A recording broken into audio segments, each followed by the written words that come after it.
ಆತ್ಮೀಯ ವಿದ್ಯಾರ್ಥಿಗಳೇ, ಈಗಾಗಲೇ ಪಾರ್ಟ್ 1, ಪಾರ್ಟ್ 2, ಪಾರ್ಟ್ 3 ಅಂದರೆ 3 ಪಾರ್ಟಲ್ಲಿ ನಿಮಗೆ ಪಾಸಿಂಗ್ ಪ್ಯಾಕೇಜನ್ನು ಕೊಟ್ಟಿದ್ದೀನಿ ಫಿಸಿಕ್ಸ್‌ಗೆ ಫೈನಲ್ ಎಕ್ಸಾಮ್‌ಗೆ. ಸೊ ಅದರಲ್ಲಿ ಆ ಪಾರ್ಟ್ 3 ನಿಮ್ಗೆ ಕ್ವೆಶನ್ಸ್ ಕೊಟ್ಟಾಗ ಅದರ PDF ಅನ್ನು ಲಿಂಕಲ್ಲಿ ಕೊಟ್ಟೆ. ಬಟ್ ನಮ್ಮ ಸ್ಟೂಡೆಂಟ್ಸಿಗೆ ಕೇಳಿದೆ ಇದಕ್ಕೆ ಆನ್ಸರ್ ಇದ್ದರೆ ಒಳ್ಳೆ ಆಗಿತ್ತು ಅಂತೇಳಿ. ಸೊ ಅದಕ್ಕೆ ಅರ್ಜೆಂಟಾಗಿ ಮಾಡಿರುವಂಥದ್ದು. ಯಾಕೆಂದರೆ ಯಾವುದೇ ಡೆರಿವೇಷನ್ಸ್ ಎಲ್ಲ ಮಾಡಲಿಲ್ಲ. ನೋಡಲಿ, answer your self remaining questions given in part 03. So ಅದಷ್ಟು ಓದಬೇಕು. ಅಲ್ಲೆಲ್ಲ ಡೆರಿವೇಷನ್ಸ್ ಎಲ್ಲ ಇದೆ. ಬಟ್ ಯಾವುದು ನಿಮ್ಗೆ ಹುಡುಕ್ರೆ ಸಿಗಲಿಕ್ಕಿಲ್ಲ ಅಥವಾ ನನಗೆ ಈಸಿಯಾಗಿ ಟೈಪಿಂಗ್ ಕನ್ವೀನಿಯೆಂಟ್ ಆಗುವಂಥದ್ದು, ಸೊ ಅದನ್ನು ಇಲ್ಲಿ ಕೊಡ್ತಾ ಹೋಗಿದ್ದೀನಿ. ಓಕೆ, ಈಗ ಫಸ್ಟ್ ಚಾಪ್ಟ್ರಲ್ಲಿ ಈ ಕ್ವೆಶನ್ಸ್ ಏನಿದೆ ಮತ್ತು ಅದಕ್ಕೆ ಎಷ್ಟು ಆನ್ಸರ್ ಬರೀಬೇಕು ಅನ್ನುವಂಥದ್ದು ನಿಮಗೆ ಒಂದ್ಸಲ ನೋಡ್ತಾ ಹೋದರೂ ಸಾಕಾಗುತ್ತೆ, ಯಾವ್ಯಾವುದಕ್ಕೆ ಏನೇನು ಬರೀಬೇಕು ಅನ್ನುವಂಥದ್ದು. ಅಂದರೆ ಏನು ಕೇಳಿದರೆ ನಾವು ಏನು ಬರೀಬೇಕು ಅನ್ನುವಂಥದ್ದು. ಸೊ ಹೀಗೆ ಈ ಪ್ರಾಪರ್ಟೀಸನ್ನು 3 ಪ್ರಾಪರ್ಟೀಸ್ ಬರೆದ್ರೆ ಸಾಕು. ಎಕ್ಸ್ಟ್ರಾ ಕೊಟ್ಟಿದ್ದೀನಿ, ಯಾವ್ದು ನಿಮ್ಗೆ ಅನುಕೂಲ ಆಗುತ್ತೋ ಅದನ್ನು ನೆನ್ಪಿಟ್ಕೊಂಡು ಬರಿಬೋದು. ಹಾಗೆಯೇ ನೋಡಿ, ಈ ಸ್ಟೇಟ್ ಆ್ಯಂಡ್ ಎಕ್ಸ್ಪ್ಲೈನ್ ಬಂದರೆ ಎಷ್ಟರವರೆಗೆ ನಾವು ಬರೀಬೋದು ಅನ್ನುವಂಥದ್ದು. ಇನ್ನು ಸೆಕೆಂಡ್ ಚಾಪ್ಟ್ರಿಗೆ ಬಂದರೆ ಇಲ್ಲೂ ಕೂಡ ಪ್ರಾಪರ್ಟೀಸ್ ಆಫ್ ಇಕ್ವಿಪೊಟೆನ್ಷಿಯಲ್ ಸರ್ಫೇಸಿಗೆ ಸಂಬಂಧಪಟ್ಟಿರುವಂಥದ್ದು. ಸೊ 3 ಕೇಳ್ತಾರೆ ಅಥವಾ 2 ಕೇಳ್ತಾರೆ ಅಂದ್ಕೊಳ್ಳಿ, 2 or 3 ಮಾರ್ಕ್ಸಿಗೆ. ಅಲ್ಲಿ ಏನು ಬರೀಬೇಕು ಅಂದರೆ ಸಿಮಿಲಾರಿಟಿ ನೋಡ್ಕೊಳ್ಳಿ. ಎಲೆಕ್ಟ್ರಿಕ್ ಫೀಲ್ಡ್ ಲೈನ್ಸು ಮತ್ತು ಈ equipotential surface, magnetic field lines. So ಈ ಸಿಮಿಲಾರಿಟಿಗಳನ್ನ ನೆನ್ಪಿಟ್ಕೋಬೋದು. ಹಾಗೆಯೇ ಈ ಕೆಲವು ಪರ್ಟಿಕ್ಯುಲರ್ ಆಗಿ ಎಲೆಕ್ಟ್ರೋಸ್ಟಾಟಿಕ್ ಶೀಲ್ಡಿಂಗ್ ಅಂದರೆ ಏನು, ಅದರ ಯೂಸ್ ಏನು ಅನ್ನುವಂಥದ್ದು.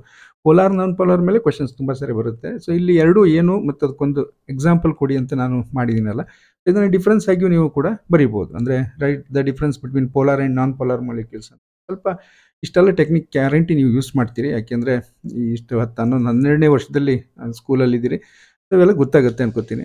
ಆಮೇಲೆ ನೆಕ್ಸ್ಟ್ ಬಂದು ಕರೆಂಟ್ ಎಲೆಕ್ಟ್ರಿಸಿಟಿ ಬಂದಾಗ ಇಲ್ಲಿ ಸ್ಟೇಟ್ ಆ್ಯಂಡ್ ಎಕ್ಸ್ಪ್ಲೇನ್ ಅಥವಾ ಸ್ಟೇಟ್ಮೆಂಟ್ ಬರೆದು ಎಕ್ಸ್ಪ್ಲೇನ್ ಮಾಡಿ ಅನ್ನೋಂಥ ಸಂದರ್ಭ ಬಂದಾಗ ನಮ್ಗೆ ಗೊತ್ತಿರುವಂಥ ಕೆಲವು ವಿಷಯವನ್ನು ಇದರಲ್ಲಿ ಸೇರಿಸ್ತಾ ಹೋಗಬೇಕು ಅಂತೇಳಿ. Next current density definition expression ಬರೀರಿ ಅಂದರೆ, ಅಥವಾ ಇದರ SI ಯೂನಿಟ್ ಕೇಳ್ಬೋದು. ಇಲ್ಲಿ ಲಿಮಿಟೇಷನ್ ಆಫ್ ಓಮ್ಸ್ ಲಾ ಅಂತ ಕೇಳ್ಬೋದು. ಸೊ ಅಲ್ಲಿ 2 ಅಥವಾ 3 ಮಾರ್ಕ್ಸಿಗೆ ತುಂಬ ಸರಿ ಕೇಳಿದ್ದಾರೆ.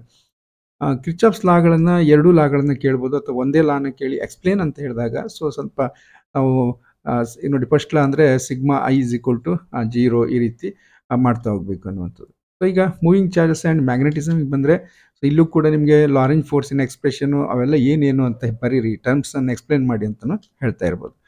ನೆಕ್ಸ್ಟು ಬಯೋಸವರ್ ಲಾದಲ್ಲಿ ಅಲ್ಲಿ ಕೂಡ ಸ್ಟೇಟ್ಮೆಂಟು ತುಂಬ ಲೆಂದಿ ಇದೆ.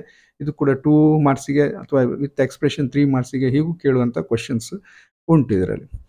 ಹಾಗೆ ಈ ಎಲ್ಲ ಆನ್ಸರ್ಗಳನ್ನು ನಿಮಗೆ PDF ಮಾಡಿ ನಾನು ಏನು ಇಲ್ಲೇ ಡಿಸ್ಕ್ರಿಪ್ಷನಲ್ಲಿ ಕೊಟ್ಟಿರ್ತೀನಿ. ಸೊ ಒಂದು ರಿಕ್ವೆಸ್ಟು ಏನು ಕೇಳಿದರೆ ಸಬ್ಸ್ಕ್ರೈಬ್ ಮಾಡಿ ಅಂತೇಳಿ. ಅಟ್ಲೀಸ್ಟು ನೋಟಿಫಿಕೇಷನ್ ಪ್ರೆಸ್ ಮಾಡದೇ ಇದ್ದರೂ ಕೂಡ ಸಬ್ಸ್ಕ್ರೈಬ್ ಮಾಡಿದರೆ ಅಕೌಂಟು ನನಗೆ ಒಂದು ಎನರ್ಜಿ ಆಗುತ್ತೆ.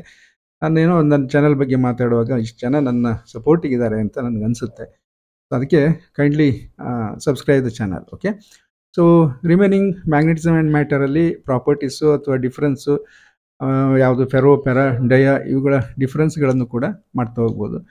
ಸೊ ಎಲ್ಲ ಆನ್ಸರ್ಗಳನ್ನು ಇಲ್ಲಿ ಕೊಡ್ತಾ ಇದ್ದೀನಿ. ಸೊ ಎಲೆಕ್ಟ್ರೋಮ್ಯಾಗ್ನೆಟಿಕ್ ಇಂಡಕ್ಷನ್ ಈ ಚಾಪ್ಟ್ರಲ್ಲಿ ಬರುವಂಥ ಎಕ್ಸ್ಪ್ರೆಷನ್ಗಳು, ಆ ಟರ್ಮ್ಸನ್ನು ಎಕ್ಸ್ಪ್ಲೇನ್ ಮಾಡುವಂಥದ್ದು, ಆಲ್ಟರ್ನೇಟಿಂಗ್ ಕರೆಂಟು, ಆಮೇಲೆ ಎಲೆಕ್ಟ್ರೋಮ್ಯಾಗ್ನೆಟಿಕ್ ವೇವಲ್ಲಿ ಡಿಸ್ಪ್ಲೇಸ್ಮೆಂಟು ಮತ್ತು ಕಂಡಕ್ಷನ್ ಕರೆಂಟ್ ಅನ್ನುವಂಥದ್ದು, ಆಂಪಿಯರ್, ಮ್ಯಾಕ್ಸ್ವೆಲ್ಸ್ ಲಾ, ಆಮೇಲೆ ಈ ವೇವ್ಸ್ಗಳು ಲೈಟಿನ ಡಿಫರೆಂಟ್ ಸ್ಪೆಕ್ಟ್ರಮ್ನ ಯೂಸಸ್ಸನ್ನು ಅಷ್ಟೇ ಕೊಟ್ಟಿದ್ದೀನಿ. ಪ್ರೊಡಕ್ಷನ್ ಆ್ಯಂಡ್ ಡಿಟೆಕ್ಷನ್ ಕೂಡ ಬೇಕಿತ್ತು. ನೆಕ್ಸ್ಟ್ ಬಂದು ರೇ ಆಪ್ಟಿಕ್ಸಿಗೆ ಒಂದಿಷ್ಟು ಕ್ವಶನ್ಸ್ ಇದೆ. ಸೊ ಅದನ್ನೆಲ್ಲ ನೋಡ್ತಾ ಹೋಗ್ಬೋದು ನೀವು.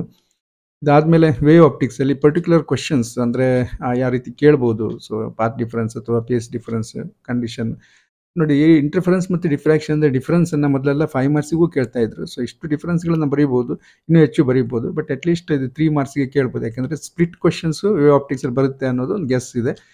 ನೆಕ್ಸ್ಟ್ ಪೊಲರೈಡ್ಸ್ ಮೇಲೆ ಯೂಸಸ್ಸನ್ನು ಕೇಳ್ಬೋದು, ಮಾಲೂಸ್ ಲಾ.